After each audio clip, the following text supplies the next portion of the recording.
So hello students, welcome back. और इसके पहले लेक्चर में आपने क्वेश्चन नंबर 4 इलस्ट्रेशन तक किया होगा, format of bills of exchange. तो अभी इस लेक्चर में क्वेश्चन नंबर 5 और क्वेश्चन नंबर 6 इलस्ट्रेशन का जो आपकी टेक्स्ट बुक का न्यू सिलेबस की, उसका हम सॉल्व करेंगे। फॉर्मेट बिल्स ऑफ एक्सचेंज का फॉर्मेट कैसे बनेगा वो देख रहे हैं, ठीक है। तो ज़्यादा से ज़्यादा प्रैक्टिस के लिए जितने ज़्यादा आप सम सॉल्व करोगे हो जाएगा। अच्छा, इसके बाद मैं क्या कराने वाला हूँ, ये होने के बाद मैं टेक्स्ट बुक के एक्सरसाइज के पीछे के ड्यू डेट के sums, that is due date के जितने भी सम हैं वो मैं सॉल्व करूँगा, प्लस फॉर्मेट्स है वो सॉल्व करूँगा। तो आपको धीरे धीरे हैबिट होने लगेगी और जितना ज़्यादा आप प्रैक्टिस करोगे उतना अच्छा आपको ग्रिप आएगी, ठीक है। So let's start. तो क्या है सर क्वेश्चन नंबर 5, पहले एक बार देख लेते हैं फॉर्मेट में क्या क्या आएगा। सर यहाँ पे आएगा ड्रॉवर का नाम और ड्रॉवर का एड्रेस और डेट ऑफ बिल, बराबर। ड्रॉवर का नाम, एड्रेस और डेट ऑफ बिल। देन यहाँ पे एक स्टैम्प है, उसके बाद यहाँ पे सर रुपीस, कितने रुपए का बिल है। देन कंडीशन यहाँ से स्टार्ट होगी सर, ये स्टार्ट हो जाएगी कंडीशन। कंडीशन खत्म होने के बाद ये साइड में यहाँ पे ड्रॉवी का नाम और एड्रेस आएगा बच्चे लोग। देन एक्सेप्टेड एसडी और ड्रॉवर का नाम। और अगर कंडीशनल एक्सेप्टेंस है तो जो भी कंडीशन है, जिस कंडीशन पे ड्रॉवी ने एक्सेप्ट किया है वो कंडीशन यहाँ पे लिख देगा, ठीक है। एक सम हम कर चुके हैं इसके पहले वाला कि एक्सेप्टेड फॉर 15,000 ओनली, 18,750 का बिल था बट एक्सेप्टेड फॉर 15,000 ओनली। तो यहाँ पे एक्सेप्टेड फॉर 15,000 ओनली का, क्योंकि जो भी क्वालिफाइड एक्सेप्टेंस होगा वो यहाँ पे आएगा, बाकी सब कुछ सेम रहेगा, ठीक है। So let's start question number 5 का सॉल्यूशन ऑफ क्वेश्चन नंबर 5। चलिए पढ़ते हैं। Partners of Nirja publishing house Nariman point Mumbai, Sameer Gupta. हाँ, क्या दिया इधर, पार्टनर्स ऑफ ये पार्टनर्स है, मतलब Nirja publishing house Nariman point, मतलब ये पार्टनरशिप फर्म है। पार्टनरशिप फर्म का एक पार्टनर बिल बना रहा है। तो अब सबसे इंपॉर्टेंट है यहाँ पे ड्रॉवर कौन होगा, ये समीर गुप्ता के पार्टनरशिप फर्म। तो याद रखना कभी भी पार्टनरशिप फर्म होगी। प्रोप्राइटरशिप में चलता है नाम प्रोप्राइटर का, बट पार्टनरशिप में पार्टनरशिप फर्म का नाम होना चाहिए। भले समीर गुप्ता एक पार्टनर है उधर का, पर उसका नाम नहीं आएगा क्योंकि वो ड्रॉवर नहीं है, पार्टनरशिप फर्म ड्रॉवर है, ठीक है। तो partnership firm that is Nirija publishing house Nariman point is drawer, draws a bill. तो ये लोग ड्रॉवर है। Exchange for how many month, 1 month on 9 February, 9 फरवरी को बना रहे हैं, मतलब डेट ऑफ बिल है 2024, 62,000 का बिल है। ऑन नम्रता कोकिल, किसके ऊपर बिल बना रहे हैं, नम्रता कोकिल, ये ड्रॉवी हो गई, Panvel road Kharghar. Payable to Messrs Vidya traders, payable to मतलब ये पैसा इसको जाएगा, मतलब ये रिसीवर है पैसे का रिसीवर को क्या बोलते हैं, पेई। तो ये पेई हो जाएगा। This bill was accepted on the same day, मतलब डेट ऑफ एक्सेप्टेंस जिस दिन बिल बनाया था उसी दिन का आएगा। एंड फॉर 2 मंथ्स, अब बिल देखिए 1 महीने का बना है और एक्सेप्ट कितने महीने के लिए किया है, 2 महीने के लिए। मतलब ड्रॉवी 1 महीने में पैसा नहीं पे कर पाएगा, इसीलिए उसने उस कंडीशन को चेंज करके 2 महीना कर दिया। इसका मतलब क्या, this is conditional acceptance, qualified acceptance. और जब क्वालिफाइड एक्सेप्टेंस होता है तो आपको यहाँ पे आके कंडीशन मेंशन करना होता है, बाकी ऊपर का सब कुछ सेम। चलिए, सो पार्टनर्स ऑफ निरिजा, मतलब अपना ड्रॉवर कौन है सर, ये निरिजा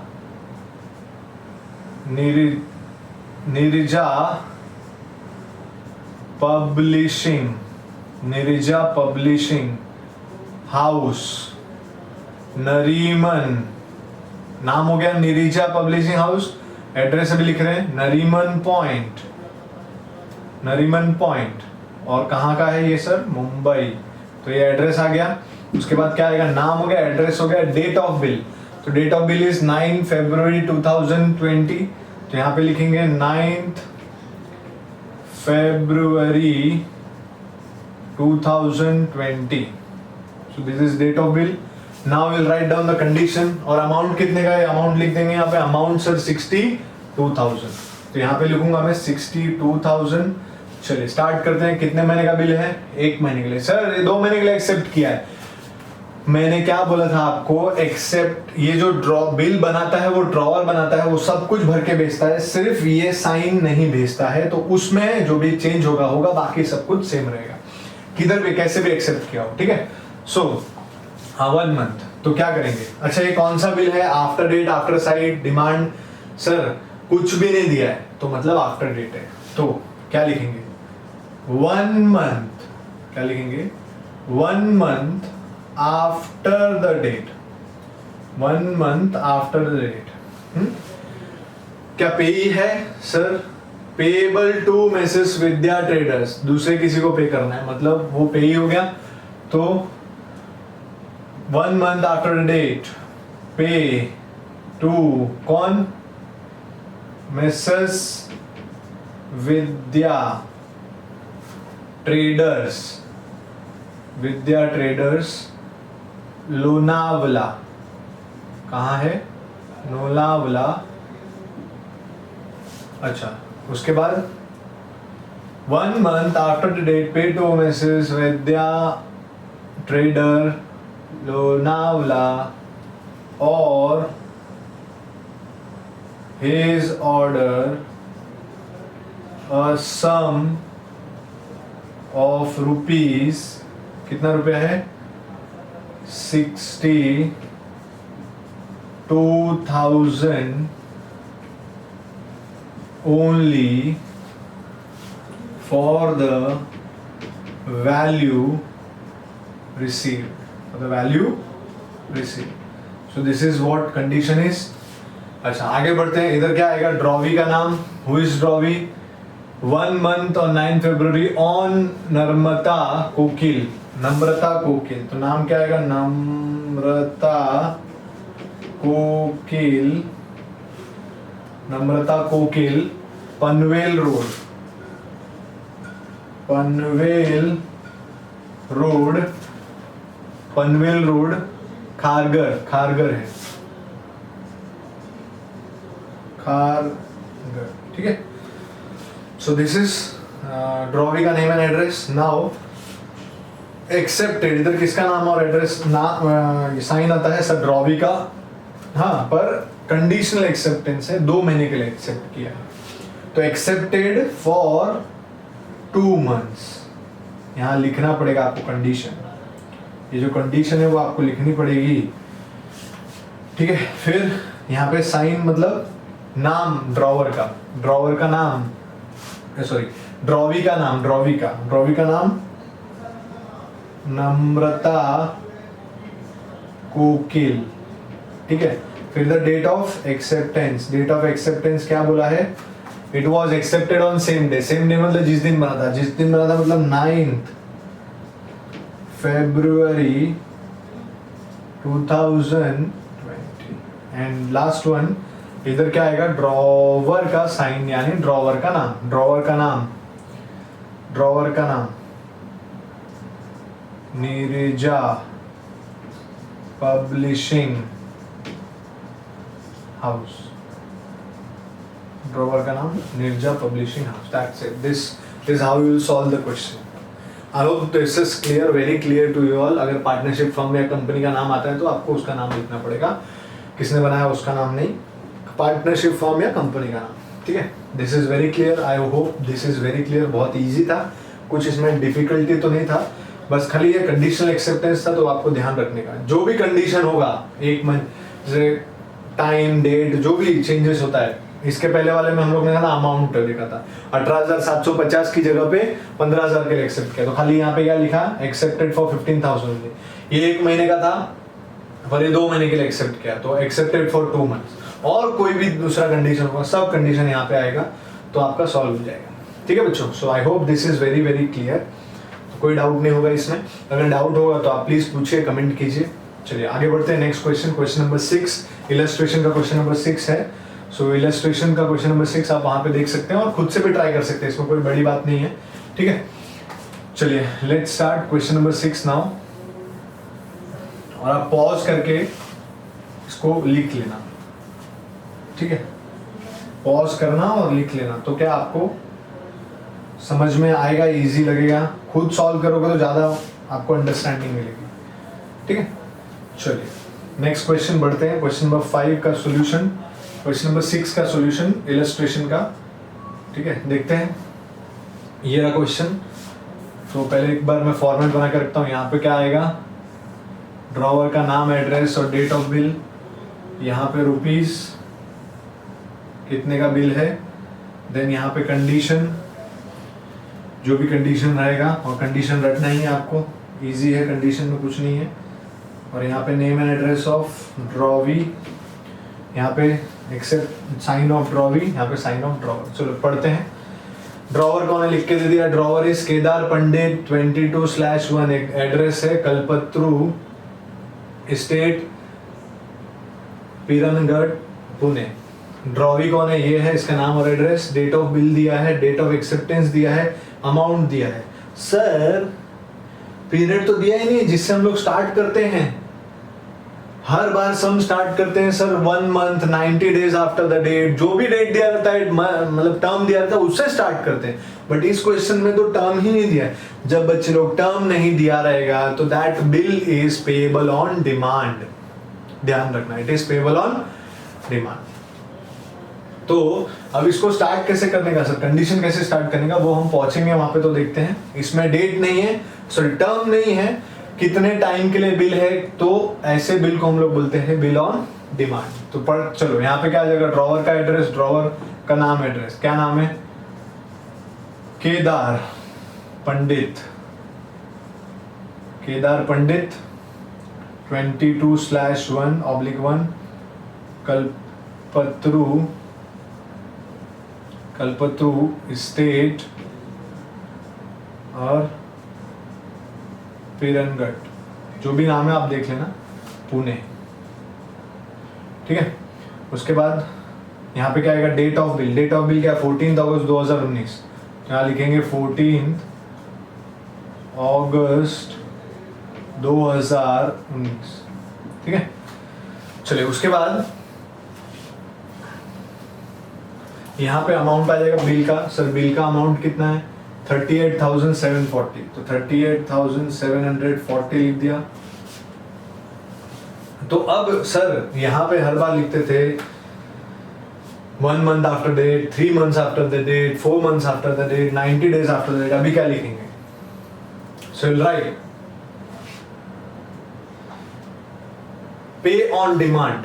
क्या लिखेंगे आप, पे ऑन डिमांड, ऑन डिमांड या फिर पे on demand. On demand,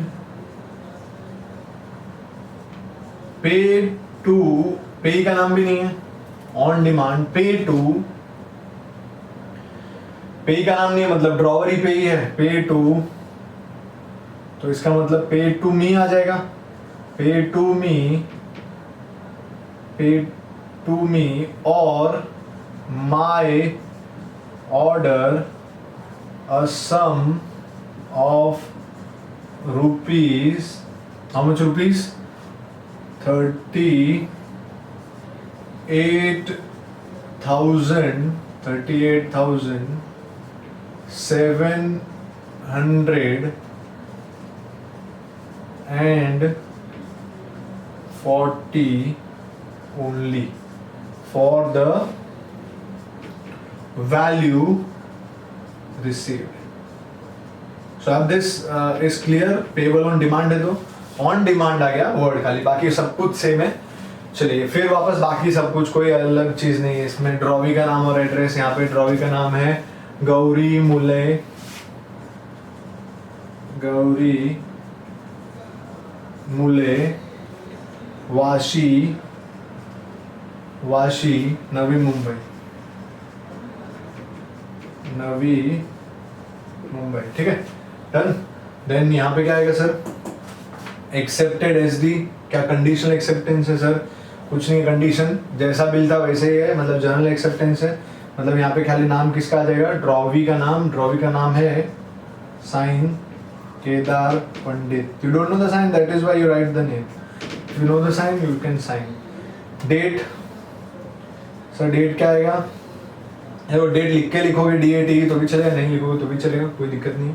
date of bill is 14 August 2019, then इधर ड्रॉवर का नाम, सो ड्रॉवर का नाम गलत, ये गलत हो गया, ये ड्रॉवी का यहाँ पे आना चाहिए, तो ड्रॉवर कोई बोलता ही नहीं है, कैसे बोलेंगे सर? सो यहाँ पे क्या आएगा, और डेट भी ये नहीं आएगा, डेट अभी कौन सा आएगा, डेट ऑफ एक्सेप्टेंस आएगा, कोई बोलता ही नहीं सर, कैसे बोले? आप रिकॉर्ड करके लेक्चर भेज रहे हो, चलो ठीक है कोई बात नहीं। यहाँ पे क्या आएगा, ड्रॉवी का साइन, ड्रॉवी का नाम क्या है, तो ड्रॉवी का नाम गौरी मूले, और डेट ऑफ एक्सेप्टेंस आता है यहाँ पे, डेट ऑफ एक्सेप्टेंस क्या है सर, 17 अगस्त 2019, और यहाँ पे किसका नाम आएगा सर, ड्रॉवर का नाम, ड्रॉवर का साइन मतलब ड्रॉवर का नाम, ड्रॉवर का नाम है sir Kedar Pandit. So I hope this is clear, आपको बिल्स ऑफ एक्सचेंज का फॉर्मेट बहुत ही अच्छी तरीके से आ गया। आप अगर ट्राई करना चाहो तो एक्सरसाइज के सारे सम्स कर सकते हो, उसमें कोई भी 1 रुपए की आपको दिक्कत नहीं आएगी, that is my surety. So do it, solve it, अच्छे से करो, ठीक है। Now we will solve text book के पीछे वाले जो क्वेश्चंस हैं, ठीक है, वो हम सॉल्व करेंगे। टेक्स्ट बुक आपके पास पीडीएफ में, मेरे पास भी पीडीएफ में है, तो हम क्या कर सकते हैं, टेबल जो क्वेश्चन नंबर जे दिया है, जे का 1 2 हम कंप्लीट कर सकते हैं, वो बिल्स वाला, और आप ट्राई करेंगे क्वेश्चन नंबर आई का 1 2 3 4 5 6 जो बोल सकते हैं हम लोग कि बिल्स ऑफ एक्सचेंज का फॉर्मेट है, अच्छी तरह से आपको आता है अभी, ठीक है। So now we will solve the question on due date. Due date पे क्वेश्चन सॉल्व करेंगे, जो क्वेश्चन आपके टेक्स्ट बुक में वही सॉल्व करूंगा मैं, ताकि आपको टेक्स्ट बुक के एक भी चीज में कोई दिक्कत ना हो। और फर्स्ट ईयर है तो टेक्स्ट बुक के जैसा ही क्वेश्चंस वो लोग पूछेंगे, बट टेक्स्ट बुक में भी अच्छे अच्छे इस बार क्वेश्चंस हैं। देखो डिमांड साइट पहले नहीं थे इतने सारे, तो इसलिए आपको ध्यान रखना है, ठीक है। So I am solving exercise question, हाँ एक्सरसाइज का कौन सा क्वेश्चन है, जे मैं सॉल्व कर रहा हूँ, ठीक है। पहला है फर्स्ट, ये दिया है यहाँ पे ड्राइंग डेट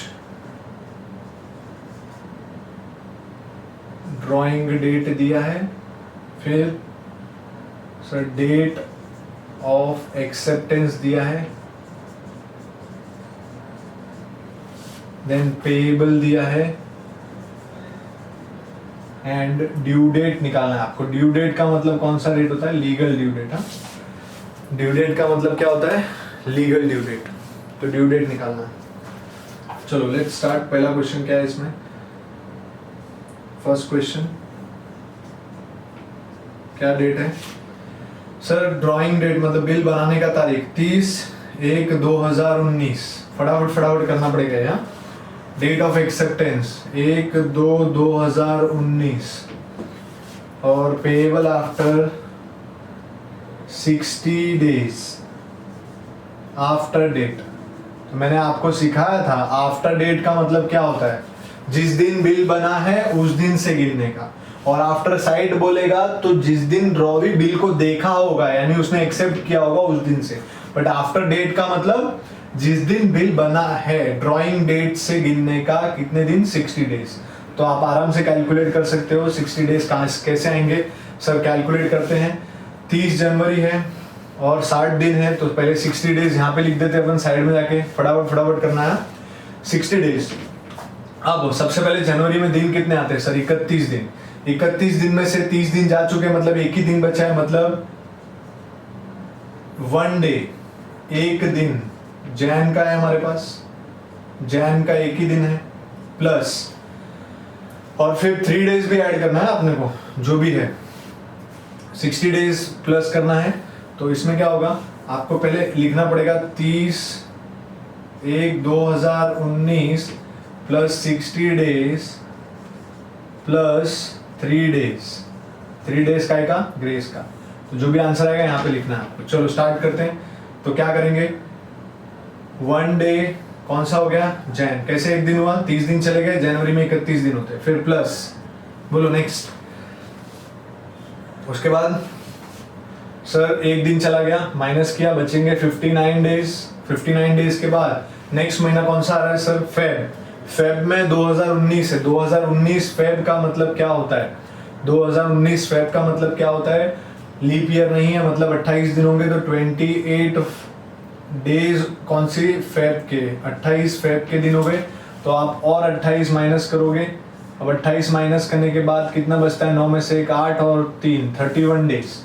ठीक है, फिर 31 डेज अगले फेब के बाद 31 डेज कौन सा है? मार्च है, तो 31 डेज ही होते हैं सर मार्च में, तो मार्च भी पूरा हो गया। अब मार्च 31 को पूरे 60 दिन हो गए, प्लस क्या करने का? 3 डेज। अगर आप ऐसा करोगे तो क्या होगा? 3 April will be the due date. कैसे? मार्च खत्म हो गया, 1 अप्रैल 2 अप्रैल 3 अप्रैल, तो answer is 3rd April 2019, that is the date. Okay, after date था इसलिए यहां से कैलकुलेट किया। चलो next question. I hope you have understood, easy एकदम। नेक्स्ट है 17/8/2019, 17/8/2019 और डेट ऑफ एक्सेप्टेंस है 21/8/2019। ठीक है, और 3 मंथ्स आफ्टर साइट्स है, 3 मंथ आफ्टर साइट है। आफ्टर साइट मतलब जिस दिन से देखा होगा, जिस दिन साइन किया होगा उसने, उस दिन से आपको गिनना है। इस दिन से 3 महीने गिनने हैं, तो इस दिन से 3 महीने गिनने हैं, मतलब यहां से आप स्टार्ट करोगे। फिर कैसा हो जाएगा कैलकुलेशन? 21/8/2019 में आप कितने मंथ्स? 3 मंथ्स ऐड करोगे, प्लस कितना डेज सर? 3 डेज, तो आपको मिलेगा ये कैलकुलेशन। चलो फटाफट, ये तो फटाफट हो जाना चाहिए, ओरली कर लेने के। 21/8/2019 मतलब अगस्त 21, एक महीना होगा सितंबर 21, अक्टूबर 21 और नवंबर 21। 3 महीना नवंबर 21 को हो रहा है, यानी answer will be 24th November 2019। I hope it is clear. इसमें कुछ ज्यादा मगजमारी नहीं था, 3 महीना, बट इसमें सबसे इंपॉर्टेंट था ये वर्ड आफ्टर साइट। और आफ्टर साइट मतलब यहां से गिनेंगे अपन, डेट ऑफ एक्सेप्टेंस से। मैंने आपको थियरी में एक्सप्लेन किया था, तो थियरी जरा ध्यान से अच्छे से याद रखना। नेक्स्ट, ये बराबर है ना? 21 अगस्त, 21 सितंबर, 21 अक्टूबर, 21 नवंबर और 3 दिन 24 नवंबर। नेक्स्ट क्वेश्चन, थर्ड क्वेश्चन है 23/12/2019 को बिल बना है। 26/12/2019 को बिल एक्सेप्ट हुआ है, और ये है 1 मंथ आफ्टर डेट। क्या है? 1 month after date. After date बोला मतलब कहां से शुरू होगा? जिस दिन बिल बना है, तो यहां से शुरू करते हैं। 23/12/2019 में सर 1 महीना ऐड करो, प्लस 3 डेज ऐड करो, आपको क्या मिल जाएगा? ड्यू डेट मिल जाएगा। ठीक है, चलो लेट्स डू इट। ये दिसंबर है, दिसंबर के 1 महीने बाद 23 जनवरी आएगा। 23 जनवरी में 3 दिन ऐड करोगे, देखना जरा। 23 जनवरी आएगा, 23 जनवरी में 3 दिन ऐड करोगे sir 26 January 2020, but this is not the right answer. तो अगर पब्लिक हॉलीडे ड्यू डेट आया तो आंसर इज 25 जनवरी 2020। ये आंसर रॉन्ग है, ये आंसर आएगा, क्योंकि मैंने कॉन्सेप्ट आपको सिखाया है कि ड्यू डेट अगर पब्लिक हॉलीडे आया तो 1 दिन पहले लेने का। तो पब्लिक हॉलीडे आया तो 1 दिन पहले अपन ने ले लिया। So the answer is 25 January 2020। So I hope this is clear. So next question will move on, अगला क्वेश्चन करेंगे। सो अगला क्वेश्चन देखते हैं, लिखते जाना पॉज करके, कोई दिक्कत नहीं है। ठीक है, आई हैव टाइम कॉन्स्टेंट, तो तुरंत रफ करना पड़ेगा, आप तो पॉज करके लिख सकते हो। नेक्स्ट, फोर्थ क्वेश्चन देखिए। फोर्थ क्वेश्चन में क्या है?